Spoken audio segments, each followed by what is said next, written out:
नमस्कार, search story में आपका स्वागत है। मैं हूं संजना। आइए नजर डालते हैं आज की न्यूज हेडलाइंस पर। 1993 के मुंबई ब्लास्ट मामले में आर्म्स एक्ट के तहत मिली सजा काट रहे अभिनेता संजय दत्त को 25 फरवरी को जेल से मुक्ति मिल जाएगी, लेकिन संजय दत्त जेल से बाहर 27 फरवरी को आएंगे।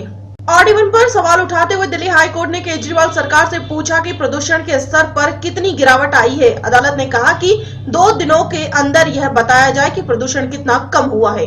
HMT टूल्स यानी कि हिंदुस्तान मशीन टूल्स की घड़ियां अब नहीं बिकेंगी बाजार में। घाटे के चलते अब नहीं बनेंगी घड़ियां। कंपनी के घाटे के चलते ये फैसला सरकार द्वारा।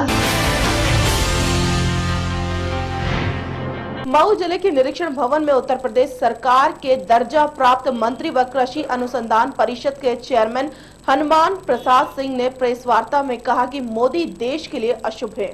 मऊ जिले के निरीक्षक भवन में उत्तर प्रदेश दर्जा प्राप्त कृषि मंत्री चेयरमैन हनुमान प्रसाद सिंह ने प्रेस वार्ता के दौरान पठानकोट में हुए आतंकी हमले में शहीदों को 2 मिनट का मौन रखकर श्रद्धांजलि दी। बताते चले कि पठानकोट में आतंकी हमले के बाद शहीदों को पहला दर्जा प्राप्त मंत्री कृषि अनुसंधान परिषद के चेयरमैन ने श्रद्धांजलि दी। देश में हो रहे आपदाओं पर कहा कि मोदी जब से प्रधानमंत्री बने हैं तब से लेकर आज तक देश में आपदाओं का सिलसिला थम नहीं रहा है, इसलिए मोदी देश के लिए अशुभ है। जैसे देश के प्रधानमंत्री का सारा फोकस पूंजीपतियों की ओर है, और मैं कहता हूं कि अच्छे दिन की बात अगर वो करते हैं तो सबसे 66 करोड़ लोग अपने हाथ से खेती करते हैं। इतना बड़ा उद्योग और कोई नहीं है हिंदुस्तान के अंदर। 56 इंच का सीना है मोदी जी का, लेकिन वो ये नहीं कर सकते हैं क्योंकि पूंजीपतियों को छू तक नहीं सकते। और अगर ये करना भी चाहें तो इनका 56 इंच का सीना सिकुड़ करके 6 इंच का सीना हो जाएगा। मुझे ये लगता है कि ये देश के लिए अशुभ है। जब से बैठे हैं तब से कहीं असामयिक वर्षा, कहीं भूकंप, कहीं तूफान, कहीं सूखा, कहीं जलप्लावन, प्राकृतिक घटनाओं का सिलसिला चल रहा है। और मऊ उत्तर प्रदेश से आरिफ रिजवी की रिपोर्ट। पठानकोट में हुए आतंकी हमलों में शहीद हुए जवानों को कैंडल मार्च निकालकर श्रद्धांजलि अर्पित की गई। पठानकोट में हुए आतंकी हमले में शहीद हुए जवानों को कैंडल मार्च निकालकर श्रद्धांजलि अर्पित करते हुए मऊ के यूथ सपा के जिला अध्यक्ष पिछड़ा वर्ग धीरज राजभर ने कहा कि हमले में जो भारत के जवान शहीद हुए हैं, भगवान उनके परिवार को कष्ट सहने की क्षमता प्रदान करे। आज हम लोग जो पठानकोट में जो अटैक हुआ था उसमें जो हमारे देश के जवान शहीद हुए हैं, उनकी आत्मा की श्रद्धांजलि के लिए, उनकी आत्मा की शांति के लिए हम लोगों ने कैंडल मार्च निकाला है। और हम लोग ये भगवान से उम्मीद करते हैं कि उनकी आत्मा को शांति प्रदान करें और उनके परिवार को कष्ट सहने की क्षमता प्रदान करें। मऊ से आरिफ। आबकारी विभाग की खुली पोल, सपा नेता के दबाव में निरस्त किया दलित का ठेका। आबकारी विभाग की खुली पोल, सपा नेता के दबाव में निरस्त किए दलितों का ठेका। जिले में आबकारी विभाग की बड़ी लापरवाही सामने आई है। 6 साल बीत जाने के बाद भी देसी शराब के बांटे गए टेंडर धारकों से चरित्र प्रमाण पत्र जमा नहीं कराया गया। बताते चले कि पिछले टेंडर धारकों के लाइसेंस फिर से रिन्यू किए गए थे और 5 साल बीत जाने के बाद भी अभी तक सभी के चरित्र प्रमाण पत्र नहीं जमा हुए हैं, जो आबकारी विभाग की बड़ी लापरवाही है। आबकारी विभाग के शासन आदेश में साफ अंकित है कि अगर कोई आपराधिक प्रवृत्ति का व्यक्ति है तो उसे ठेका नहीं दिया जा सकता है, लेकिन जिले में एक बड़ा गोलमाल देखने को मिल रहा है। अधिकारी भी शासन के आदेश की बातों को स्वीकारते हैं, लेकिन 6 साल तक वो ठेकेदारों के प्रमाण पत्रों का सत्यापन भी नहीं करा पाते हैं। और अधिकारियों की माने तो सबका चरित्र संदिग्ध नहीं होता, जिनकी शिकायत मिलती है उनसे मांगा जाता है, यानी पूरे शासन आदेश की धज्जियां खुलेआम उड़ाई जा रही हैं। उनका भी बन जाएगा तो दे जाएंगे, क्योंकि सबका चरित्र संदिग्ध नहीं है। जिनका मेरे संज्ञान में आ जाता है कि संदिग्ध चरित्र वाले हैं, उनका स्पेशली मांग लिया जाता है कि आप इतने दिन के अंदर बनवा के दीजिए। कोई भी सरकारी ठेका आप लेंगे तो उसमें चरित्र प्रमाण पत्र आपको देना पड़ता है। आपने अभी तक हमारे पास किसी समाजवादी पार्टी के नेता का कोई न फोन आया न कोई मिलके कहा है, ये आरोप गलत है। हमारे पास कोई इस तरह का दबाव नहीं है। ऐसा है, टेंडर नहीं हुआ, रिन्यूअल हुआ था दुकान में। जो लाइसेंसी अपनी दुकान चला रहे थे उन्हीं को अगले साल लाइसेंस फीस वगैरह जमा करने के बाद उनका लाइसेंस रिन्यू कर दिया गया, टेंडर नहीं था। तो अब इकट्ठे इतने लाइसेंस आते हैं कि एक साथ सबका तुरंत चेक कर लेना थोड़ा असंभव रहता है।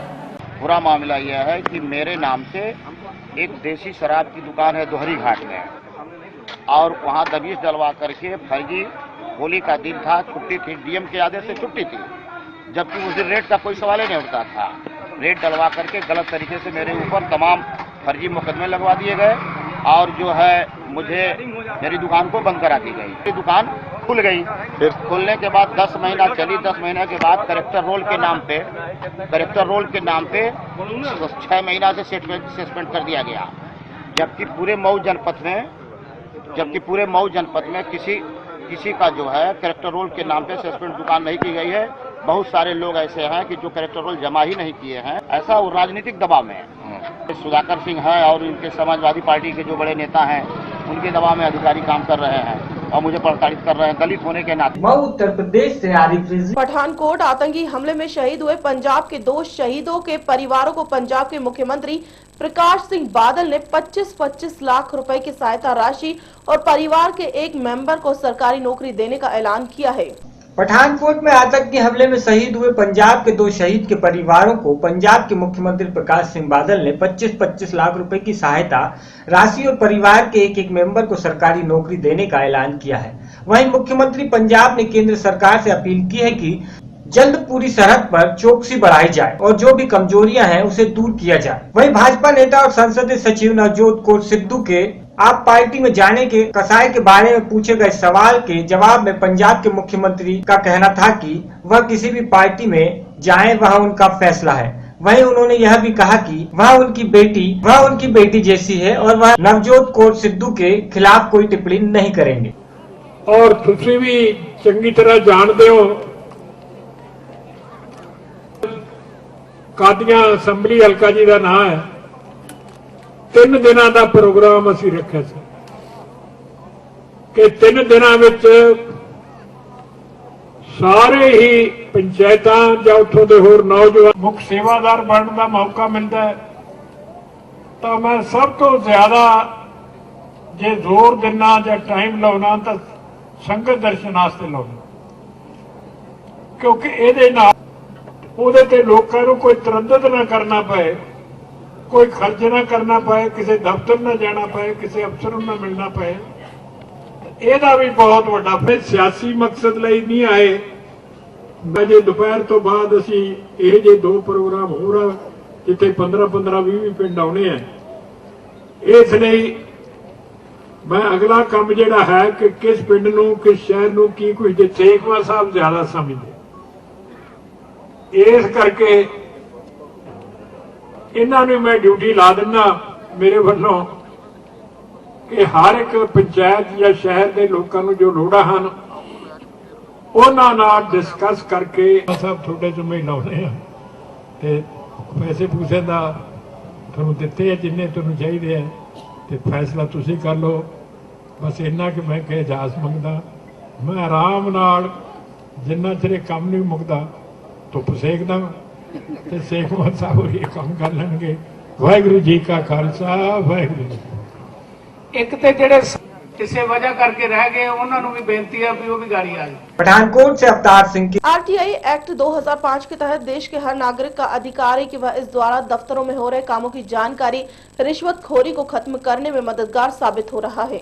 आरटीआई एक्ट 2005 के तहत देश के हर नागरिक को अधिकार है कि वह इसके द्वारा दफ्तरों में हो रहे कामों की जानकारी लेने रिश्वतखोरी को खत्म करने में मददगार साबित हो। इसकी जानकारी मोगा डिप्टी कमिश्नर दफ्तर में आज शाम को पंजाब आरटीआई कमिश्नर निधड़क सिंह बराड़ ने एक प्रेस वार्ता में कही। इससे पहले वह जिले के सभी अधिकारियों को मिले और उनको इस बारे में पूरी तरह जनता को साथ देने की अपील भी की। मकसद से कि आरटीआई एक्ट बारे जिहड़ा भारत सरकार ने 2005 बनाया, जिहड़ा लोकतंत्र की ਸਹੀ ਪ੍ਰਭਾਸ਼ਿਤ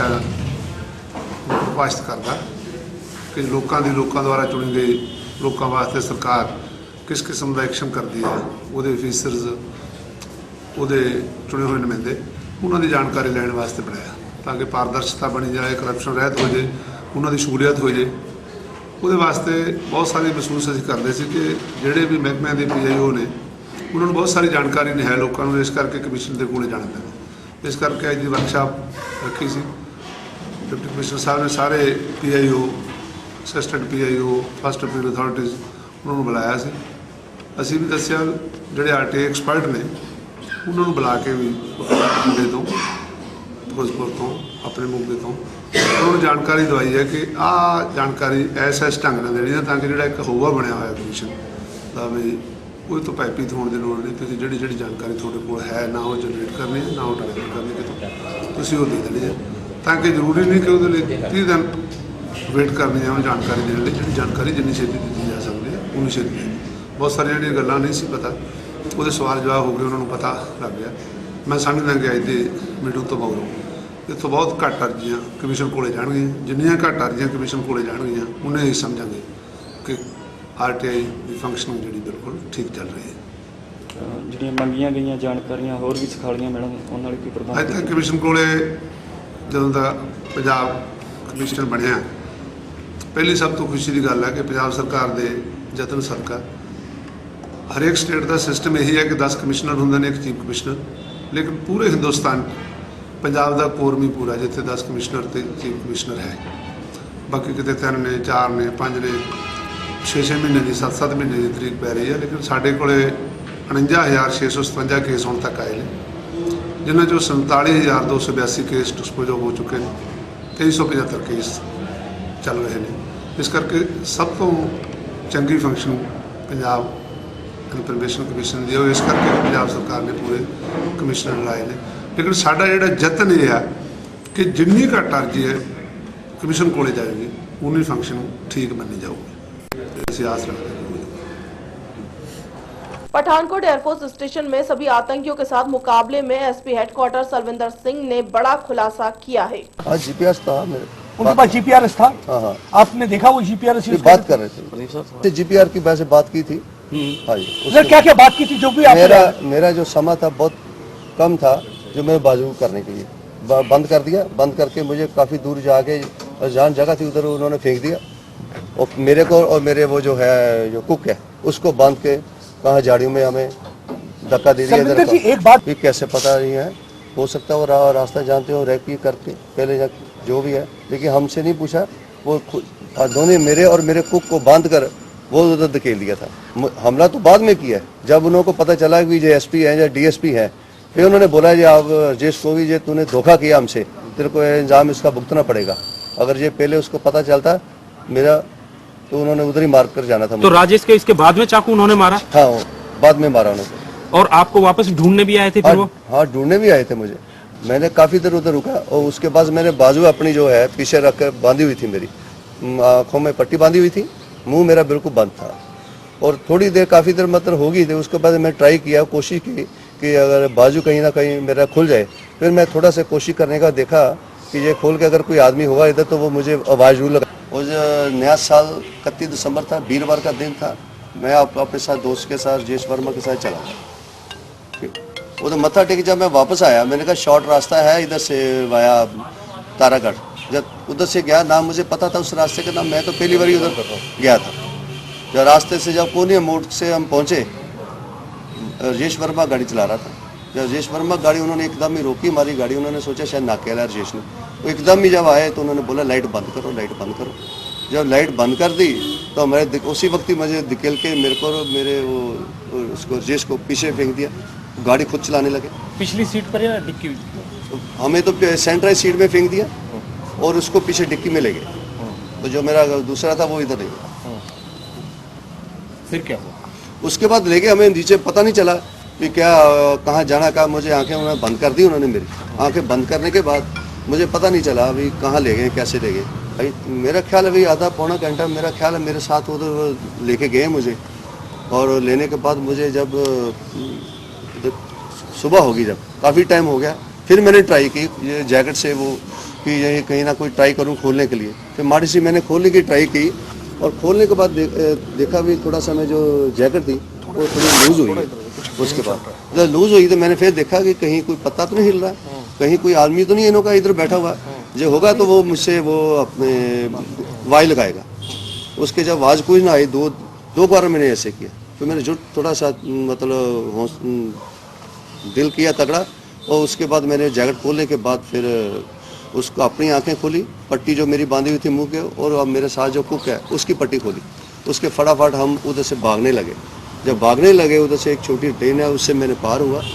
उसके बाद एक नाला बड़ा था, नाला बड़ा होने के फिर उसको क्रॉस करते से साथ एक रास्ता पक्का जाता, उसके ऊपर से गाँव में सीधा चला। खबरों में फिलहाल इतना ही, मुझे दीजिए इजाजत, नमस्कार।